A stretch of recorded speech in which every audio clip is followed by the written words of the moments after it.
The Lottery by Shirley Jackson. The morning of June 27th was clear and sunny, with the fresh warmth of a full summer day. The flowers were blossoming profusely, and the grass was richly green. The people of the village began to gather in the square between the post office and the bank, around 10 o'clock. In some towns, there were so many people that the lottery took 2 days and had to be started on June 26th. But in this village, where there were only about 300 people, the whole lottery took only about 2 hours. So it could begin at 10 o'clock in the morning and still be through in time to allow the villagers to get home for non-dinner. The children assembled first, of course. School was recently over for the summer, and the feeling of liberty sat uneasily on most of them. They tended to gather together quietly for a while before they broke into boisterous play, and their talk was still of the classroom and the teacher, of books and reprimands. Bobby Martin had already stuffed his pockets full of stones, and the other boys soon followed his example, selecting the smoothest and roundest stones. Bobby and Harry Jones and Dickie Delacroix. The villagers pronounced this name Delacroix. The villagers pronounced this name Delacroix. Eventually made a great pile of stones in one corner of the square and guarded it against the raids of the other boys. The girls stood aside, talking among themselves, looking over their shoulders at the boys, and the very small children rolled in the dust or clung to the hands of their older brothers or sisters. Soon the men began to gather, surveying their own children, speaking of planting and rain, tractors and taxes. They stood together, away from the pile of the stones in the corner, and their jokes were quiet and they smiled rather than laughed. The women, wearing faded house dresses and sweaters, came shortly after their menfolk.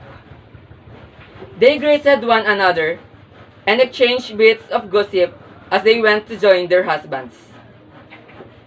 Soon the women, standing by their husbands, began to call their children, and the children came reluctantly, having to be called 4 or 5 times. Bobby Martin ducked under his mother's grasping hand and ran, laughing, back to the pile of stones. His father spoke up sharply, and Bobby came quickly and took his place between his father and his oldest brother. The lottery was conducted, as were the square dances, the teenage club, the Halloween program by Mr. Summers, who had time and energy to devote to civic activities. He was a round-faced, jovial man, and he ran the coal business, and people were sorry for him, because he had no children, and his wife was scolded. When he arrived in the square, carrying the black wooden box, there was a murmur of conversation among the villagers, and he waved and called, "Little late today, folks." The postmaker, Mr. Graves, follows him, carrying a 3-legged stool, and the stool was put in the center of the square, and Mr. Summers set the block down on it. The villagers kept their distance, leaving a space between themselves and the stool. And when Mr. Summers said, "Some of you fellows want to give me a hand?" there was a hesitation before 2 men. Mr. Martin and his oldest son, Baxter, came forward to hold the box steady on the stool while Mr. Summers stirred up the papers inside it. The original paraphernalia for the lottery had been lost long ago, and the black box, now resting on the stool, had been put into use even before Old Man Warner, the oldest man in town, was born. Mr. Summer spoke frequently to the villagers about making a new box, but no one liked to upset even as much tradition as was represented by the black box. There was a story that the present box had been made with some pieces of the box that had been preceded it. The one that had been constructed when the first people settled down to make a village here. Every year, after the lottery, Mr. Summers began talking again about a new box. But every year, the subject was allowed to fade off without anything being done.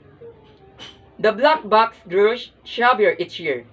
By now, it was no longer completely black, but splintered badly along one side to show the original wood color, and in some places, faded or stained. Mr. Martin and his oldest son, Baxter, held the black box securely on the stall until Mr. Summers had stirred the paper thoroughly with his hand, because so much of the ritual had been forgotten or discarded. Mr. Summers had been successful in having slips of paper substituted for the chips of wood that had been used for generations. Chips of wood, Mr. Summers had argued, had been all very well when the village was tiny, but now that the population was more than 300 and likely to keep on growing, it was necessary to use something that it would fit more easily into the black box. The night before the lottery, Mr. Summers and Mr. Graves made up for the slips of paper and put them into the box, and it was then taken to the safe of Mr. Summers' coal company and locked up until Mr. Summers was ready to take it to the square next morning. The rest of the year, the box was put away, sometimes one place, sometimes another. It had spent 1 year in Mr. Graves' barn and another year underfoot in the post office. And sometimes it was set on a shelf in the Martin grocery and left there. There was a great deal of fusing to be done before Mr. Summers declared the lottery open. There were the lists to make up of heads of families, heads of households in each family, members of each household in each family. There was the proper swearing in of Mr. Summers by the postmaster as the official of the lottery. At one time, some people remembered, there had been a recital of some sort, performed by the official of the lottery, a perfunctory-less chant that had been rattled off duly each year. Some people believed that the official of the lottery used to stand just so when he said or sang it. Others believed that he was supposed to walk among the people. But years and years ago, this part of the ritual had been allowed to lapse. There had been, also, a ritual salute, which the official of the lottery had to use in addressing each person who came up to the draw from the box. But this also had changed with time. Until now, it was felt necessary only for the official to speak to each person approaching. Mr. Summers was very good at all this, in his clean white shirt and blue jeans, with one hand resting carelessly on the black box. He seemed very proper and important as he talked immediately to Mr. Graves and the Martins. Just as Mr. Summers finally left off talking and turned to the assembled villagers, Mrs. Hutchinson came hurriedly along the path to the square, her sweater thrown over her shoulders, and slid into place in the back of the crowd. Clean forgot what day it was, she said to Mrs. Delacroix, who stood next to her, and they both laughed softly. Thought my old man was out back stocking woods, Mrs. Hutchinson went on. And then I looked out the window and the kids was gone. And then I remembered it was 27th and came a-running. She dried her hands on her apron and Mrs. Delacroix said, "You're in time, too. They're still talking up a wager. Mrs. Hutchinson craned her neck to see through the crowd and found her husband and children standing near the front. She tapped Mrs. Delacrux on the arm as a farewell and began to make her way through the crowd. The people were separated good-humoredly to laugh her through. Two or people said, in voices just loud enough to be heard across the crowd, "Here comes yours, Mrs. Hutchinson." And Bill, she made it after all. Mrs. Hutchinson reached her husband, and Mr. Summers, who had been waiting, said cheerfully, "Thought we were going to have to get on without you, Tessie." Mrs. Hutchinson said, "Wouldn't have me leave dishes in the sink? Now, would you, Joe?" And soft laughter ran through the crowd as the people stirred back into the position after Mrs. Hutchinson's arrival. "Well, now," Mr. Summers said soberly, "guess we better get started. Get this over with so we can go back to work. Anybody ain't here?" "Dunbar," several people said. "Dunbar! Dunbar!" Mr. Summers consulted his list. "Clyde Dunbar," he said. "That's right. He's broke his leg. Hasn't he? Who's drawing for him?" "Me, I guess," a woman said, and Mr. Summers turned to look at her. "Wife draws for her husband." Mr. Summers said, "Don't you have a grown boy to do it for you, Johnny?" Although Mr. Summers and everyone else in the village knew that the answer perfectly well. It was the business of the official of the lottery to ask such questions formally. Mr. Summers waited with an expression of polite interest while Mrs. Dunbar answered. "Horace is not but 16 yet," Mrs. Dunbar said regretfully. "Guess I got a fill-in for the old man this year." "Right," Mr. Summers said. He made a note on the list he was holding. Then he asked, "Watson boy, drawing this year?" A tall boy in the crowd raises his hand. "Here," he said. "I'm drawing for Mother and me." He blinked his eyes nervously and ducked his head as several voices in the crowd said things like, "Good fellow, Jack," and "Glad to see you. Mother's got a man to do it." "Well," Mr. Summers said, "guess that's everyone. Old man Warner, make it?" "Here," a voice said, and Mr. Summers nodded. A sudden hush fell on the crowd as Mr. Summers cleared his throat and looked at the list. "All ready?" he called. "Now I'll read the names. Heads of families first, and the men come up and take a paper out of the box. Keep the paper folded in your hand without looking at it until everyone has had a turn. Everything clear?" The people had done it so many times that they only half listened to the directions. Most of them were quiet, wetting their lips, not looking around. Then Mr. Summers raised one hand high and said, "Adams!" A man disengaged himself from the crowd and came forward. "Hi, Steve," Mr. Summers said, and Mr. Adams said, "Hi, Joe." They grinned at one another humorlessly and nervously. Then Mr. Adams reached into the black box and took out a folded paper. He held it firmly by one corner as he turned and went hastily back to his place in the crowd, where he stood a little apart from his family, not looking down at his hand. "Allen," Mr. Summers said. "Anderson. Bentham. Seems like there's no time at all between lotteries anymore," Mrs. Delacruz said to Mrs. Graves in the back row. "Seems like we got through with the last one only last week." "Time sure goes fast," Mrs. Graves said. "Clark, Delacruz, There goes my old man, Mrs. Delacroix said. She held her breath while her husband went forward. Dunbar, Mr. Summers said, and Mrs. Dunbar went steadily to the box, while one of the women said, "Go on, Johnny," and another said, "There she goes." "We're next," Mrs. Graves said.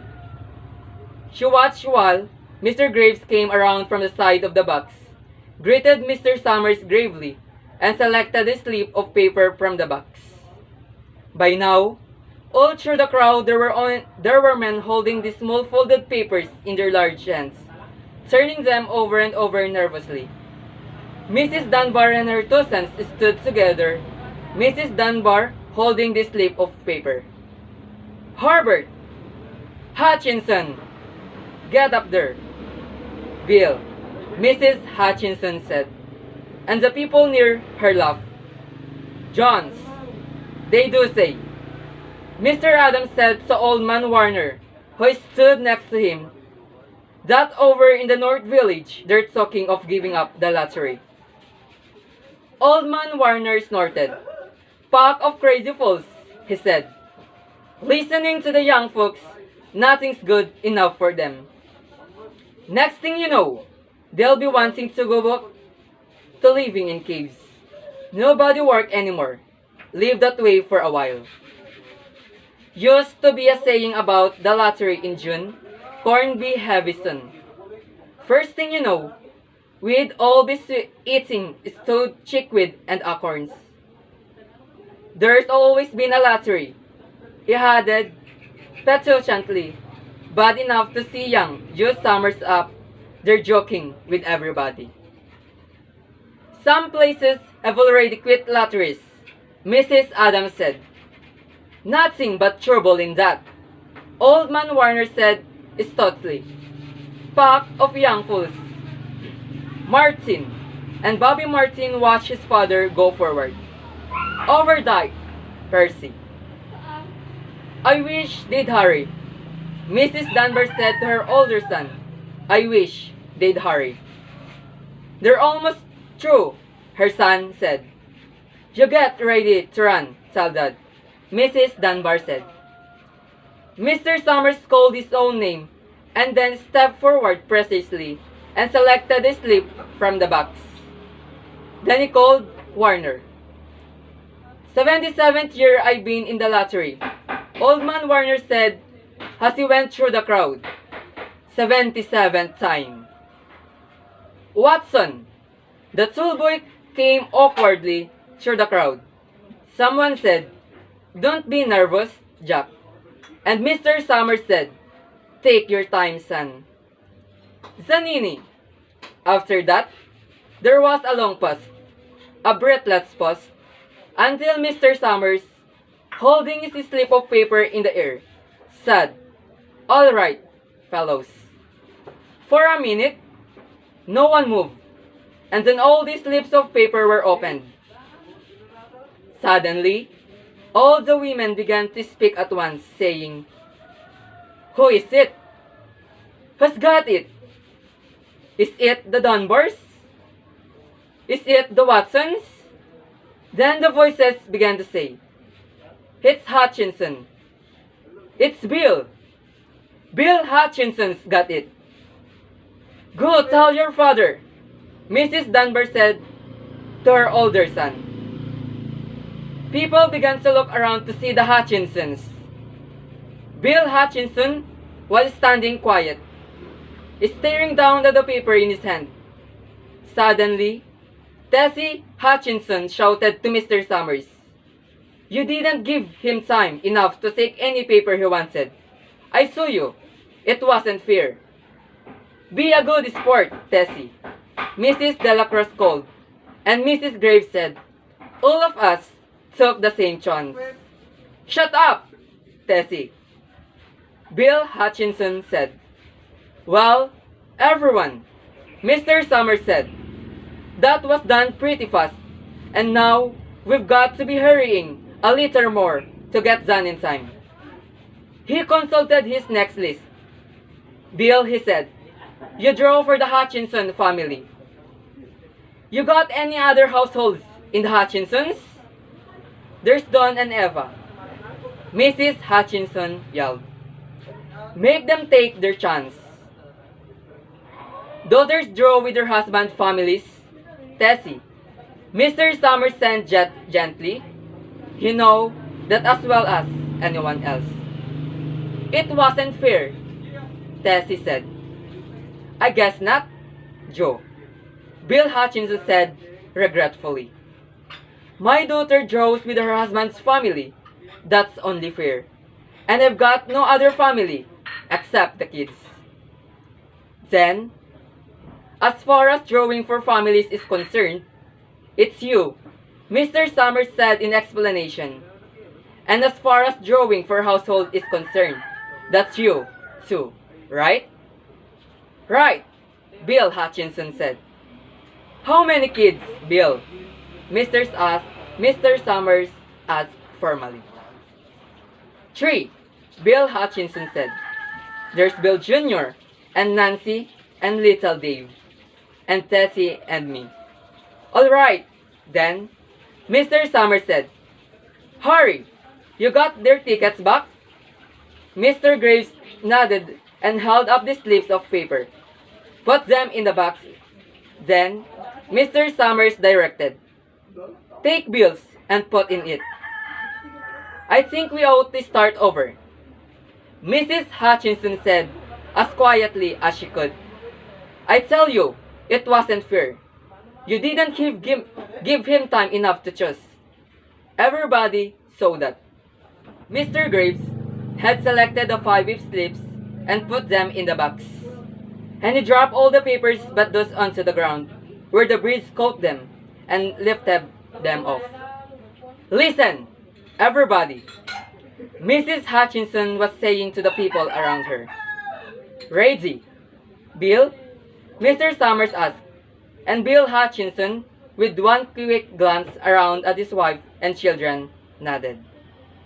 Remember, Mr. Summers said, take these slips and keep them folded until each person has taken one. Hurry! You help little Dave.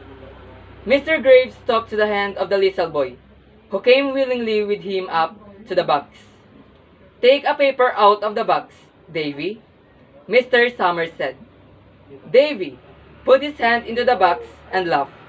Take just one paper, Mr. Summers said. Hurry! You hold it for him. Mr. Graves took to the children's hand and removed the folded paper from the tight fist and held it, while little Dave stood next to him and looked at him wonderingly. Nancy next, Mrs. Summers said. Nancy was 12, and her school friends breathed heavily as she went forward, switching her skirt, and took a slip daintily from the box. Bill Jr., Mr. Summers said, and Billy, his face red and his feet overlarge, nearly knocked the box over as he got a paper out. Tessie, Mr. Summers said. She hesitated for a minute, looking around defiantly, and then set her lips and went up to the box. She snatched a paper out and held it behind her. Bill, Mr. Summers said, and Bill Hutchinson reached into the box and felt around, bringing his hand out at last with a slip of paper in it. The crowd was quiet. A girl whispered, I hope it's not Nancy. And the sound of the whisper reached the edges of the crowd. It's not the way it used to be, Old Man Warner said clearly. People ain't the way they used to be. All right, Mr. Summers said. Open the papers. Hurry, you open little Dave's. Mr. Graves opened the slip of paper, and there was a general sigh through the crowd as he held it up, and everyone could see that it was a blank. Nancy and Bill, Jr., opened theirs at the same time, and both burned and laughed, turning around to the crowd and holding their slips of paper above their heads. Tessie, Mr. Summers said. There was a pause, and Mr. Summers looked at Bill Hutchinson, and Bill unfolded his paper and showed it. It was blank. "It's Tessie," Mr. Summers said, and his voice was hushed. "Show us her paper, Bill." Bill Hutchinson went over to his wife and forced the slip of paper out of her hand. It had a black spot on it. The black spot Mr. Summers had made the night before with a heavy pencil in the coal company office. Bill Hutchinson held it up, and there was a stir in the crowd. "All right, folks," Mr. Summers said. "Let's finish quickly." Although the villagers had forgotten the ritual and lost the original black box, they still remembered to use stones. The pile of stones the boys had made earlier was ready. There were stones on the ground with the blowing scraps of paper that had come out of the box. Mrs. Delacruz selected a stone so large she had to pick it up with hands and turned to Mrs. Dunbar. "Come on," she said. "Hurry up!" Mrs. Dunbar had small stones in both hands, and she said, gasping for breath, "I can't run at all. You'll have to go ahead, and I'll catch up with you." The children had stones already, and someone gave little Davy Hutchinson a few pebbles. Tessie Hutchinson was in the center of a cleared space by now, and she held her hands out desperately as the villagers moved in on her. "It isn't fair," she said. A stone hit her on the side of the head. Old Man Warner was saying, come on everyone." Steve Adams was in the front of the crowd of villagers. Mrs. Graves beside him. "It isn't fair. It isn't right," Mrs. Hutchinson screamed. And then they were upon her.